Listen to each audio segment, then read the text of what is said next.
Welcome to the Texas Goat Radio Show. I'm your host, Matorius. This is part one of the 1865 live stream by Owen Benjamin.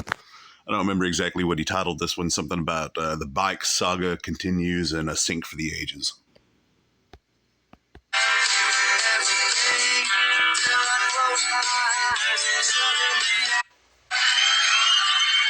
Hi, everybody. That was a new, excuse me, that was a new intro that I've never seen before. The reason why I pushed through it, fast forwarded through it, is because I don't recognize the song. I don't know if it's copyrighted or not. An unbelievable one for you today. One of the craziest synchronicities ever. So we'll check out my anarcho-capitalist. Okay, so whenever he says synchronicities, this is one of the most obvious things that you can tell that he's lying about. He will obviously, most definitely open up letters beforehand and read them, and then do a pretty much, he'll let the letters write his pretty much script or like the guidelines of the live stream that he's doing. And then he'll be like, I swear to God, I did not know. And once you get into that ability to lie that in that way, then it's pretty much a slippery slope because there's nothing to stop you from lying about everything else. Goat. My beard is looking very puffy. I haven't looked at myself yet today. I just did a lot of cardio. Had a nice talk with Bryson Gray on his... Which I do want to add.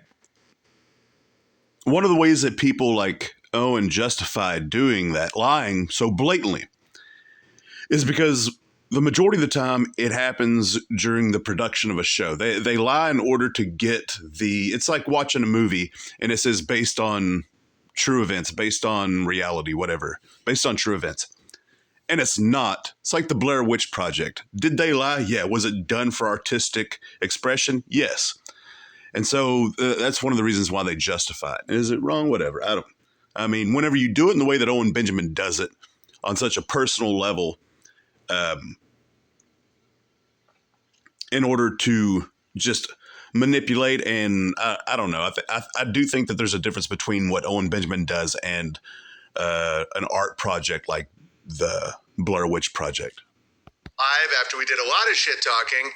And one of the funniest synchronicities of all time is here for you today. I hope Bowler Bear is here. You guys have no idea how funny the synchronicity today is with Bryson Gray. Because he was acting crazy, okay? At first, I get it. We're just talking shit about bike stuff. And it's also interesting. I think the majority of people can pick up whenever somebody's being fake. And I think the majority of people can pick up whenever somebody is fake laughing. I think that's one of the only things that the majority of people do pick up on.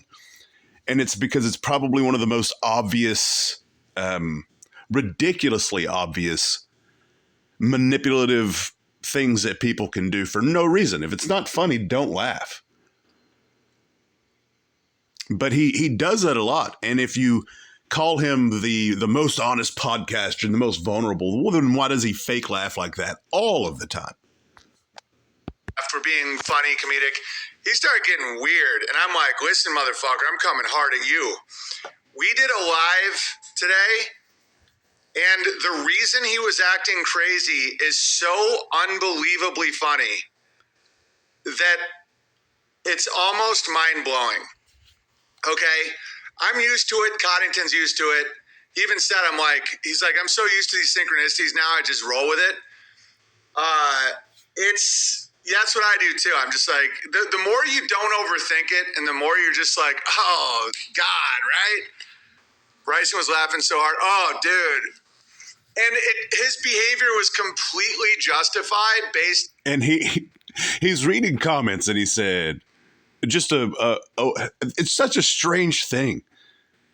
He's talking, telling a story. He looks over to the comments and says, I assume this is what happened because I've got the phone up to my ear. I'm not watching him.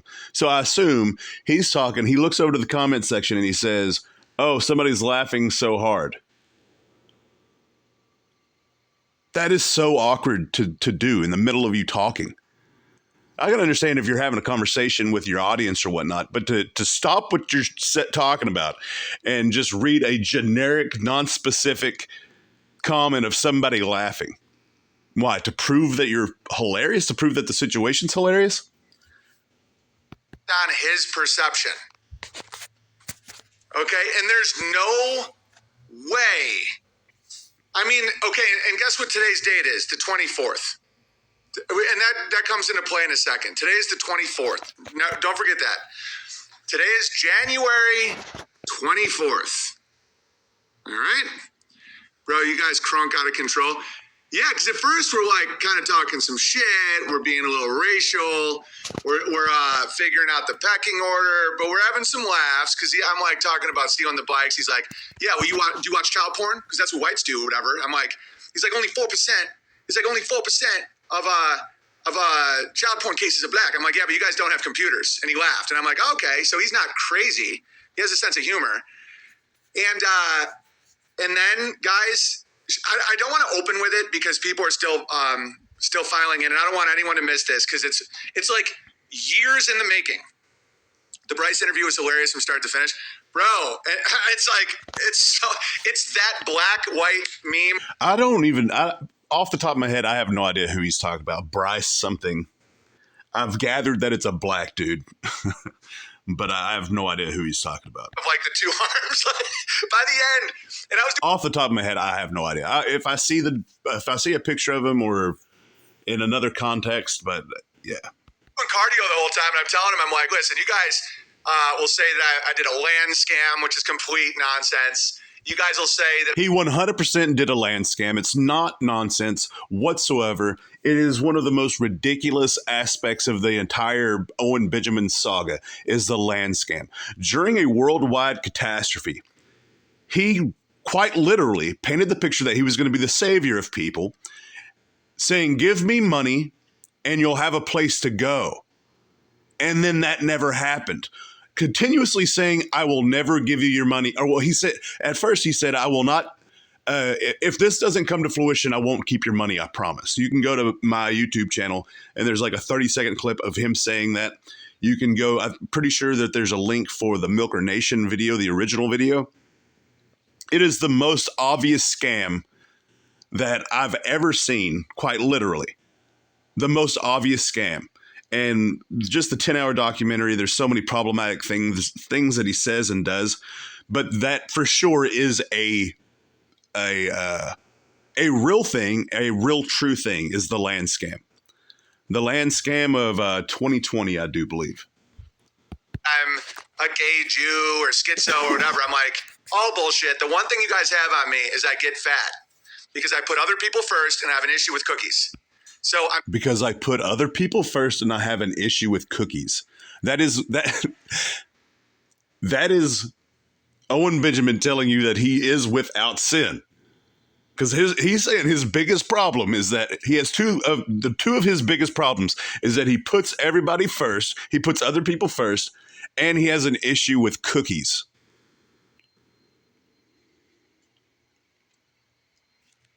Doing my cardio today. If you want to plan a stream for next week, I will. But I'm doing my cardio. I'm packed every minute of the day. Ask Coddington. Every minute of the day, I'm working or doing a chore or working on the stream or doing social media to get ideas for the stream or teaching my kids or like my day is just like boom. Notice that his kids. He didn't even mention his children, and that's one of the what would you call that? That would be. One of the, because I think Owen is a performer. I think all of this is an act. I think that, so what I would say his children are characters in this play. Because that's one of the reasons why he justifies just blatantly lying is because you have to lie in order to get the story, whatever. And his story is he needs money. He needs people to give him money. Do I think he has financial backers? Yes, I do. I don't think he solely relies on random people giving him money. I think he does have financial backers, like whether or not who they are. But the whole children thing, that was like 6 on the list or whatever it was. Even though they are probably one of the most important characters that he's written into this little skit that he's got going on, this performance piece that he's had going on since 2016 or so. So when you got a black being like, oh, you coward, come on, let's do this. I'm like, listen, I know impulse control isn't your strength. Let's do it next week. He's like, oh, you want to run? And I'm like, you run away from me? And I'm like, okay, I'll do it, but I'm going to be doing cardio. I am so glad we did it. Tight schedule, always working, nonstop working. I'm glad to hear he finally got married to his girlfriend. Yeah, the Bryson Bike Protocol. Okay, guys, and when we hit 1,500 people here, I'm going to show you guys the synchronicity. When we hit 1,500 people, he used to do a live stream every single day where it would hit between 3,000 and 5,000. The reason why those numbers, from what I understand, now could I be wrong? Absolutely. But that was back in 2020, 2021, and maybe some of 2022. Now, honestly, that was probably 2019 because there was a falling away in 2019. And they say 2019, but I think it was at the beginning of 2020. And one of the reasons why he has lost so many people is because of the land scam of 2020. Because he said, hey, give me money, and whenever society collapses, you'll have a place to go. And that never happened. The only things that has happened is because there are people that have given him thousands and thousands of dollars, have stuck around and said, no, we're not going to let you get away with this. Now, that's what the land in Texas County, is it Missouri? I'm not too sure. Anyway, this is all just opinions and yeah. This is the Texas Go Radio Show, and I'm your host, Pretorius. As always, till next time.